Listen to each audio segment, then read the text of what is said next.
अब आप बाजार नहीं जाना चाहते हो, आपको आलस आ रहा है, तो आप क्या करोगे फिर? आपका कोई दोस्त जा रहा है या पड़ोसी जा रहा है, उससे बोल दोगे भाई मेरे लिए ये चीज़ लाना है, तू मार्केट जा रहा है तो मेरे ये पैसे लेते जाओ और मुझे वो चीज़ ले आना। केवल कपड़े का निर्माण करता है, मुद्रा का चलन नहीं है। तो भूमि को कपड़े देगा क्या? नहीं दे सकता है। पूंजी को कपड़े देगा क्या? नहीं दे सकता है। श्रम को। नमस्कार दोस्तों, इकोनॉमिक्स क्लास में आपका स्वागत है। दोस्तों आज हम बात करेंगे मुद्रा के कार्यों पर। मुद्रा के कौन कौन से कार्य होते हैं ये समझेंगे। वैसे तो मुद्रा के कार्यों पर पहले भी हम चर्चा कर चुके हैं, आज उन्हीं कार्यों को हम विस्तार पूर्वक समझेंगे कि किस प्रकार से हमें परीक्षा में लिखना है और क्या क्या उनके अंतर्गत हमें लिखना है। तो आइए चलते हैं और समझते हैं। वैसे मुख्य रूप से मुद्रा के 3 ही कार्य माने जाते हैं: विनिमय का माध्यम, मूल्य का मापन और मूल्य का संचय। ये 3 मुख्य कार्य होते हैं जो कि पूछ लिए जाते हैं परीक्षा में, और ये काफ़ी इंपॉर्टेंट भी हैं, तो अच्छे से इन्हें याद भी कर लेना है और समझ भी लेना है। चलिए बात करते हैं। पहला है विनिमय का माध्यम।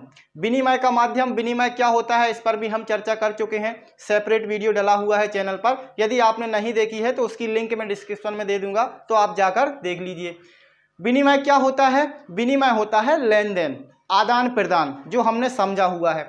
विनिमय का माध्यम, माध्यम क्या मतलब कि जिससे कार्य हो रहा है। किस प्रकार से? प्राचीन काल में वस्तु विनिमय होता था। वस्तु विनिमय मतलब कि जैसे मान लीजिए मैं गेहूं का उत्पादन करता हूं और कोई दूसरा व्यक्ति है जो कपड़े का उत्पादन करता है। अब मुझे कपड़े चाहिए तो मैं किससे लूंगा? इस व्यक्ति के पास जाऊंगा, लेकिन मेरे पास देने के लिए क्या है? गेहूं है। अब इस व्यक्ति को जो कपड़े का निर्माण करता है उसे गेहूं की आवश्यकता होगी तो वो मुझे कपड़े देगा। यदि उसे गेहूं की आवश्यकता नहीं होगी तो मुझे कपड़े देगा क्या? नहीं देगा। फिर हमारी जो आवश्यकता है वो क्या हो रही है? मैच नहीं हो रही है। तो ये क्या थी? इसकी एक समस्या थी। मतलब कि जो 2 व्यक्ति हैं जो विनिमय करना चाहते हैं, उनकी जो परस्पर आवश्यकता है वो मिलनी चाहिए, तब जाके विनिमय होता था।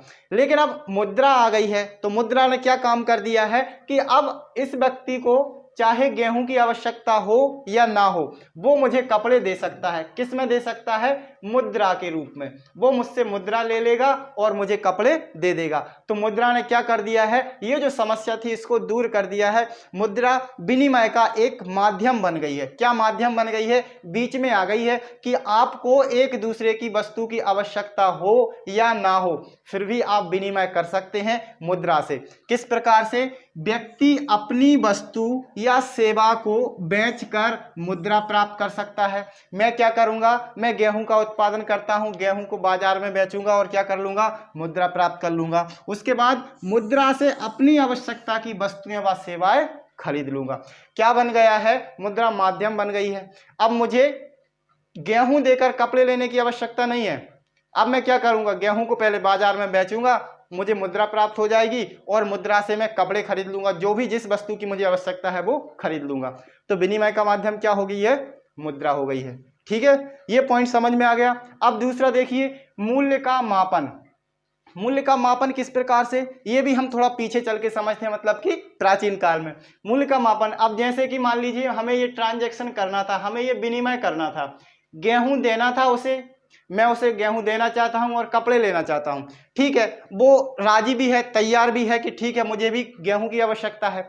लेकिन इसमें एक समस्या और थी। कौन सी समस्या? कि भाई तू मुझे 1 जोड़ी कपड़े देगा, 1 जोड़ी कपड़े के बदले मैं गेहूं कितना दूं? तो ये जो अनुपात हमें डिसाइड करना था, इसमें समस्या थी। किस प्रकार की समस्या? कि 1 जोड़ी कपड़े के लिए मैं 10 kg गेहूं दूं या फिर 15 kg गेहूं दूं या फिर 20 kg गेहूं दूं, कितना गेहूं दूं तब तू मुझे 1 जोड़ी कपड़े देगा? तो ये क्या था? एक समस्या थी। मूल्य का मापन करने में बड़ी दिक्कत थी, बड़ी परेशानी होती थी। लेकिन अब मुद्रा आ गई है। अब मुद्रा से क्या होता है? देखिए, प्रत्येक वस्तु व सेवा का मूल्य मुद्रा में व्यक्त होने से विनिमय अनुपात आसानी से निर्धारित हो जाता है। क्या हो जाता है? विनिमय अनुपात। विनिमय अनुपात मतलब कि विनिमय की दर। जैसे कि हम बाजार में जाते हैं, बाजार में हर वस्तु का प्रिंट रेट रहता है, मतलब मूल्य पहले से उसका डिसाइड है कि कितनी उसमें लागत लगी है, कितना उसका खर्च आया है। खर्च आने के बाद जो उत्पादक है वो उससे कितना लाभ कमाना चाहता है, उस सभी को जोड़कर उस वस्तु का मूल्य निर्धारित हो जाता है और वह बाजार में बिक्री के लिए आ जाती है। तो ये कार्य कौन कर रहा है? मुद्रा कर रही है। यदि मुद्रा नहीं होगी तो विनिमय का जो अनुपात है वो आसानी से निर्धारित नहीं होता है, जो प्राचीन काल में नहीं होता था। जैसे कि मुझे यहाँ पर समस्या आ रही थी गेहूं बेचने में और कपड़े खरीदने में, अब ये समस्या यहाँ से दूर हो गई है। क्या हो जाता है, प्रत्येक वस्तु का मूल्य निर्धारित है। मैं अपना सामान, जो मैं वस्तु या सेवा कर जो निर्माण करता हूँ, यदि सेवा देता हूँ तो सेवा दूंगा, पैसे लूंगा, मुद्रा ले लूंगा, और जो भी वस्तु खरीदना चाहता हूँ उसका जो मूल्य होगा वो चुकाकर उसे खरीद सकता हूँ। दूसरा पॉइंट क्लियर हो गया। अब आइए तीसरे पर। तीसरा क्या है, मूल्य का संचय। मूल्य का संचय मतलब कि जोड़ के रखना। अब मुद्रा को जोड़ के रख सकते हैं, बिल्कुल रख सकते हैं, हम सभी बचत करके रख सकते हैं। अब लेकिन यहाँ पर आइए वस्तु विनिमय में, जहाँ पर मुद्रा नहीं होती है। वस्तु विनिमय में क्या होता है, वस्तुओं से वस्तुएं बदली जाती हैं। वस्तु विनिमय में हम मूल्य का संचय कर सकते हैं क्या, नहीं कर सकते। क्यों नहीं कर सकते, अब मुझे मान लीजिए कपड़े की क्या करना है, जैसे कि ये व्यक्ति है, ये कपड़े को जोड़ के रख सकता है क्या, रख सकता है। कितने दिनों तक रख पाएगा, ज़्यादा दिनों तक नहीं रख सकता ना। क्या हो जाता है, हानि हो जाती है, वो उनकी जो है उपयोगिता समाप्त होने लगती है। अब जैसे मान लीजिए ये छोटे बच्चों के कपड़े बनाता है, छोटे बच्चों के कपड़े ये बनाता है और इसको स्टोर करके रख लेता है कि मैं फिर बाद में बेचूंगा। अब सभी बच्चे बड़े हो जाएंगे तो फिर वो कपड़े बनेंगे उससे क्या, नहीं बनेंगे, कपड़े छोटे पड़ेंगे, तो उनकी उपयोगिता क्या हो गई है, समाप्त हो गई है। तो उनके मूल्य का संचय कर पाया उसने, नहीं कर पाया, उसकी उपयोगिता क्या हो गई है, समाप्त हो गई है। अब मूल्य का संचय लेकिन मुद्रा से संभव हो गया। किस प्रकार से, सिक्कों तथा नोटों के रूप में धन को अनेक वर्षों तक संचय करना संभव हो गया। मुद्रा का मूल्य अपेक्षाकृत क्या रहता है, स्थिर रहता है, उसमें कोई परिवर्तन नहीं रहता। अब यहाँ यदि मैं गेहूं को स्टोर करके रखूंगा तो सबसे बड़ी समस्या तो मुझे स्पेस चाहिए उतना कि मैं गेहूं को स्टोर करके रख सकूं। दूसरा, फिर इसके लिए दवाइयाँ भी चाहिए ताकि ये 1-2 साल तक टिक सके, अन्यथा ज़्यादा वर्षों तक रखूंगा तो वो भी सड़ जाएगा, नष्ट हो जाएगा, उसमें घुन लग जाता है, कीड़े पड़ जाते हैं, तो वो क्या हो जाता है, हानि हो जाएगी मुझे। मैं मूल्य का संचय कर पाऊंगा क्या, नहीं कर पाऊंगा। यदि मैं यही गेहूं बाजार में बेच दूंगा और मुझे क्या मिल जाएंगे, सिक्के या फिर नोट मिल जाएंगे, तो उन नोटों को मैं अनेक वर्षों तक संचय करके रख सकता हूं। तो मुद्रा ने ये कार्य आसान कर दिया है, मूल्य को हम क्या कर सकते हैं, संचय कर सकते हैं, जो कि वस्तु विनिमय में हम नहीं कर सकते थे। 3 पॉइंट क्लियर हो गए हैं। ये 3 ही पॉइंट हमारे लिए इंपॉर्टेंट है परीक्षा की दृष्टि से।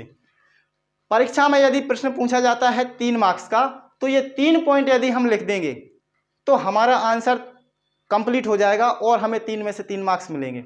लेकिन यदि प्रश्न पूछ लिया जाता है 10 मार्क्स का, तो उसमें थोड़ा सा हमें क्या लिखना पड़ता है, ज़्यादा बड़ा आंसर देना पड़ता है, हमें ज़्यादा शब्दों में आंसर देना होता है, तब मार्क्स अच्छे मिलते हैं। यदि हमें 10 में से 10 चाहिए या फिर 10 में से 9 चाहिए, तो फिर आंसर को थोड़ा हमें क्या करना पड़ेगा, बड़ा करना पड़ेगा। उसके लिए हम शिवलाल पुस्तक का प्रयोग कर सकते हैं।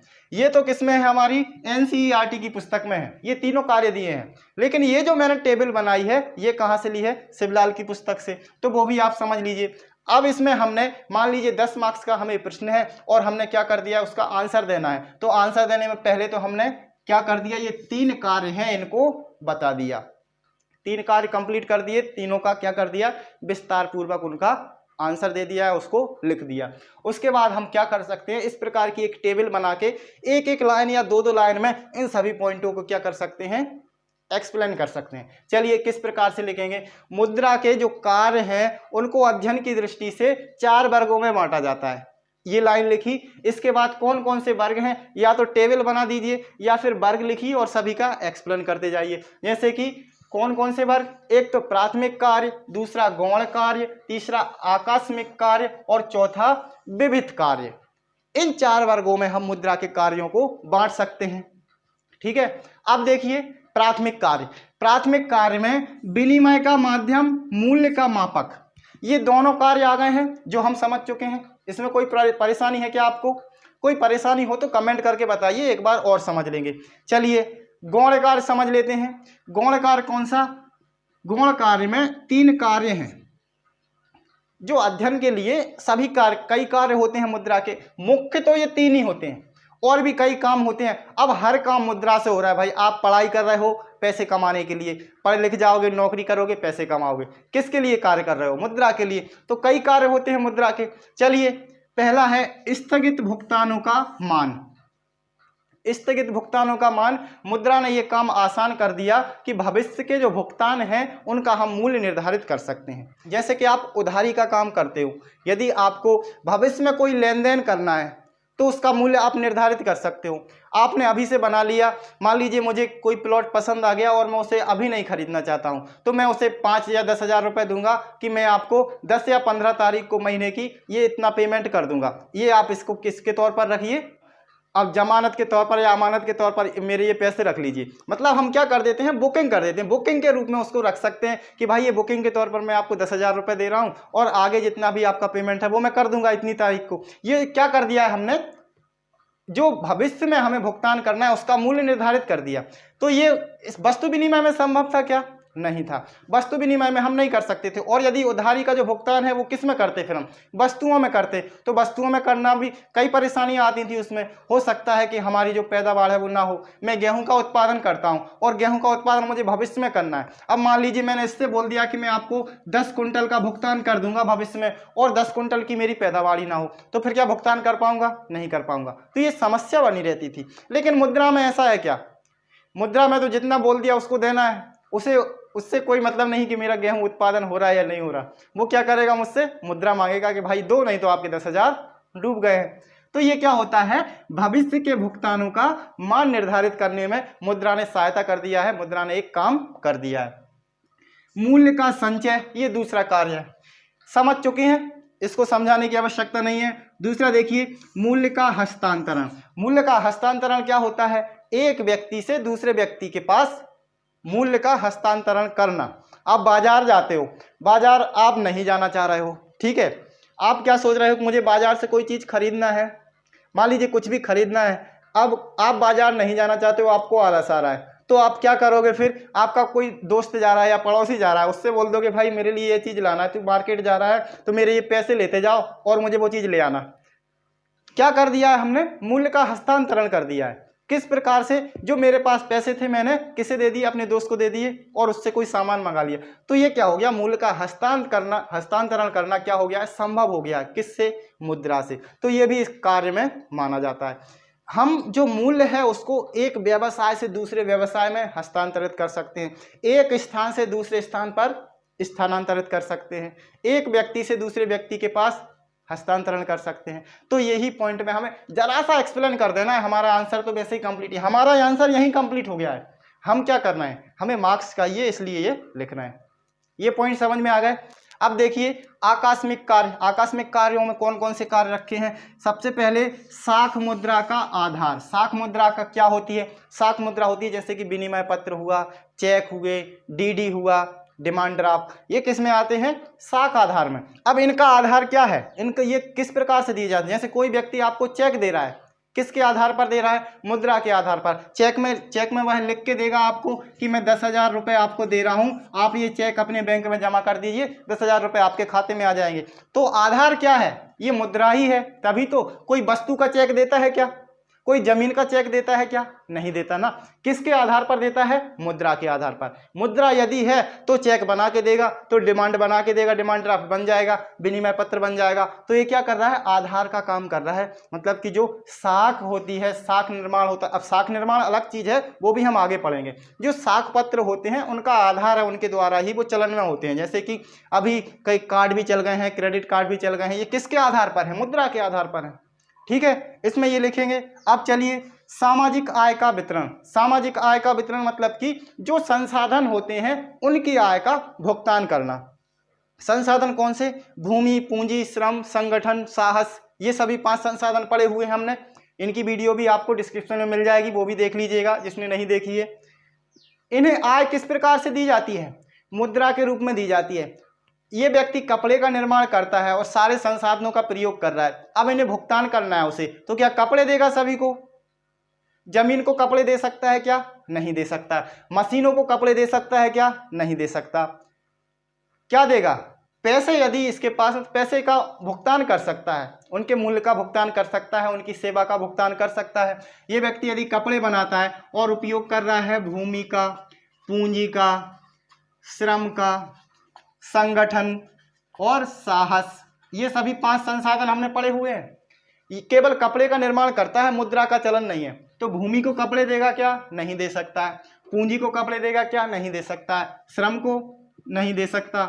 जिसको कपड़े की आवश्यकता है उसको दे सकता है। लेकिन मुद्रा से क्या हुआ है, हम सामाजिक आय का वितरण कर सकते हैं। किस प्रकार से वितरण कर सकते हैं? भूमि को हम क्या दे देंगे? लगान दे देंगे। पूंजी को क्या दे देंगे? ब्याज दे देंगे। श्रम को क्या दे देंगे? मजदूरी दे देंगे। संगठन को भी उसका लाभ मिल जाएगा, साहस को भी उसका लाभ मिल जाएगा। ये सब क्या है? आय है। तो ये संभव किससे हुआ है? मुद्रा से। तो ये भी एक कार्य किया है इसने कि सामाजिक आय का वितरण कर देती है। ठीक है, अब आइए तीसरा, सीमांत उपयोगिता में समानता लाने का साधन। सीमांत उपयोगिता क्या होती है ये भी हम पढ़ चुके हैं। जो भी टॉपिक हैं जो इससे जुड़े हुए हैं वो सारे वीडियो की लिंक मैं आपको डिस्क्रिप्शन में दे दूंगा। अब बोलूंगा नहीं तो आप जाके देख लीजिएगा जो आपने नहीं देखा है। सीमांत उपयोगिता, समसीमांत उपयोगिता नियम हमने पढ़ा हुआ है। उसमें उपभोक्ता संतुलन किस प्रकार से होता है? उपभोक्ता कब संतुलन की स्थिति में होता है? मान लीजिए वह 2 वस्तुओं का प्रयोग कर रहा है या 3 वस्तुओं का प्रयोग कर रहा है, XYZ 3 वस्तुएं हैं और वह अपनी आय को इन तीनों वस्तुओं पर व्यय कर रहा है।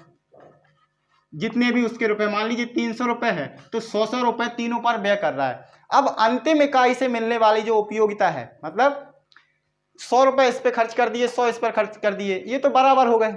हमें क्या करना है? अंतिम इकाई देखना है। अंतिम इकाई कितनी? मान लीजिए उसने तीनों पर कितने भी, मान लीजिए इस पर यदि उसके पास 100 रुपए है, 100 रुपए को ले लें हम, ये 100 रुपए है तो 10 इस पर खर्च कर दिए, 50 इस पर खर्च कर दिए, 40 इस पर खर्च कर दिए।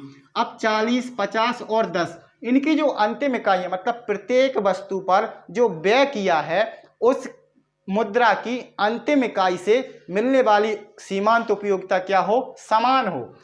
तीनों की अंतिम इकाइयों, मतलब इसकी 10वीं इकाई मुद्रा की, इसकी 50वीं इकाई और इसकी 40वीं इकाई से मिलने वाली जो सीमांत उपयोगिता है वो समान होगी, तो जाके उपभोक्ता क्या होगा? संतुलन की स्थिति में होगा। ये हमने समझा। अब जब यहां पर मुद्रा ही नहीं होगी तो इसका कोई मान्य है क्या? कोई मान्य नहीं है। तो ये क्या है? इसमें एक साधन है मापने का। क्या मापने का? सीमांत उपयोगिता मापने का एक साधन है। सीमांत उपयोगिता में समानता लाने का साधन है। क्या है? मुद्रा है। ठीक है, ये समझ में आ गया।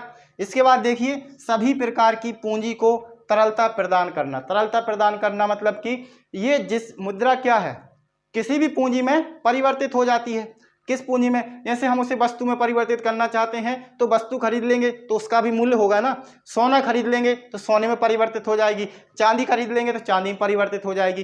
कोई आज मोटरसाइकिल खरीद लेंगे तो वो भी हमारी पूंजी है। हमें धन, हम मोटरसाइकिल को बेचकर धन ले सकते हैं ना, सोने को बेचकर फिर से धन ले सकते हैं ना। ये क्या है? तरलता प्रदान करती है। मतलब जिस प्रकार से पानी को हम किसी दूसरे बर्तन में डालेंगे तो वो जो उसका आकार होगा वही आकार ले लेगा, उसी प्रकार से मुद्रा होती है। इसे हम किसी में ही परिवर्तन कर सकते हैं। ये कार्य समझ में आ गए? कोई दिक्कत नहीं होनी चाहिए, बस समझना है। समझ लिया तो आप आसानी से लिख सकते हैं, रटने की आवश्यकता नहीं है। उसके बाद देखिए विविध कार्य। विविध कार्य और भी कई कार्य हैं, इन सारे कार्यों को भी मुद्रा करती है। निर्णय का वाहक। निर्णय का वाहक किस प्रकार से? ये निर्णय लेने में भी सहायता करती है। जैसे मान लीजिए आप पैसे को बचा के रखते हो, ठीक है, और आपने किसी और कार्य के लिए रखे हैं। मान लीजिए आप सोचते हो कि मुझे साइकिल खरीदनी है तो मैंने ये पैसे उसके लिए मैं जोड़ के रख रहा हूँ, और आप बीच में किसी दूसरी चीज़ आपको पसंद आ जाती है, आप सोचते हैं कि नहीं पहले ये चीज़ ले लूँ, तो आप क्या कर रहे हैं? निर्णय ले रहे हैं। निर्णय वाहक है। यदि आपके पास पैसे हैं तो आप निर्णय ले सकते हैं, और यदि पैसे नहीं है तो फिर आप उस वस्तु को लेने का निर्णय लेंगे क्या? नहीं लेंगे। तो क्या कर रही है? निर्णय का काम भी कर रही है, निर्णय का वाहक भी है। इसी प्रकार भुगतान की स्थिति का सूचक। कोई व्यक्ति भुगतान करता है तो ये उसका सूचक है। यदि आपको मुद्रा देता है तो उसकी सूचना है। जैसे कि इसमें क्या एक रेपुटेशन आ जाती है। जैसे बैंक है या फिर बीमा कंपनियां हैं। बीमा कंपनियां क्या है? पैसे लेती हैं, किस्तों के रूप में आप बीमा करवाते हैं तो उसका भुगतान करते हैं।